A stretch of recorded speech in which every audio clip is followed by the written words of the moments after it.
পুজো কিংবা উৎসবের আমেজ নয়, শহরের হাওয়ায় এখন প্রতিবাদের আঁচ।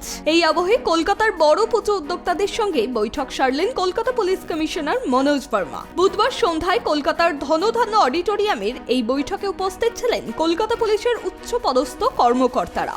উপস্থিত ছিলেন কলকাতা পুরসভা, দমকল, সিএসসি, দূষণ নিয়ন্ত্রণ পর্ষদের প্রতিনিধিরাও। প্রতি বছর এই বৈঠক হলেও আরজিকর আবহে এবছরের বৈঠক কিছুটা বেশি গুরুত্বপূর্ণ বলেই মনে করছে একাংশ।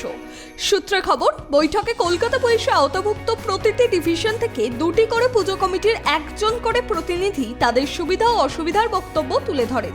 সেই সময় উঠে আসে আরজিকর কাণ্ডের প্রসঙ্গ।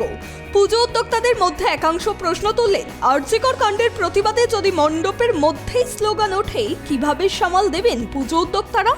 সেই ধরনের কোনো পরিস্থিতি তৈরি হলে তা নিয়ন্ত্রণে আনতে কি ভূমিকা থাকবে পুলিশ প্রশাসনের?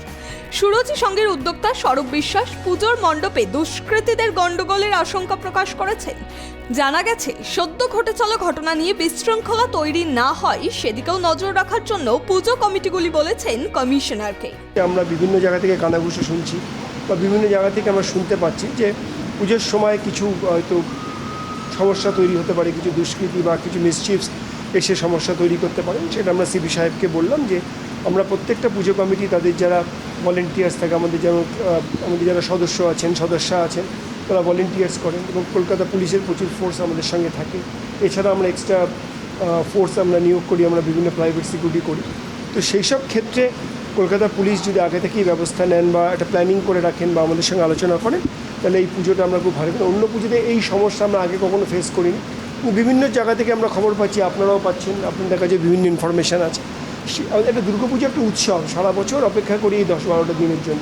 সেখানে যাতে কোনোভাবেই এই ধরনের কোনো মিসচিফরা বা কোনো এসে সমস্যা তৈরি করতে না পারেন বা আমাদের এই পুজোকে কলুষিত করতে না পারেন, তার জন্যই আমরা কলকাতা পুলিশের নগরপালকে অনুরোধ করেছি যে এটা বিশেষভাবে আলোচনা করে আমাদের সঙ্গে বা আমাদের যদি কোনো গাইডেন্স থাকে, যদি আমাদের তিনি কোনো ইনস্ট্রাকশন দেন, আমরা অবশ্যই তা মেনে চলব। যে কথাটা হয়েছে সেটা হচ্ছে আমাদের কোনো সমস্যা হচ্ছে কি না, প্রত্যেকটি পূজা কমিটির কোনো সমস্যা হচ্ছে কি না, বা কর্পোরেশনের কোনো রাস্তাঘাটে যে প্রবলেমগুলো থাকে বা আমাদের ইলেকট্রিকের যে সমস্যাগুলো হয়ে থাকে পুজোর মধ্যে যে প্রবলেমগুলো হয় সেইগুলো আমরা বললাম, ওনারা শুনলেন এবং ওনারা বললেন যে প্রবলেমগুলো আমরা সলভ করার চেষ্টা করব।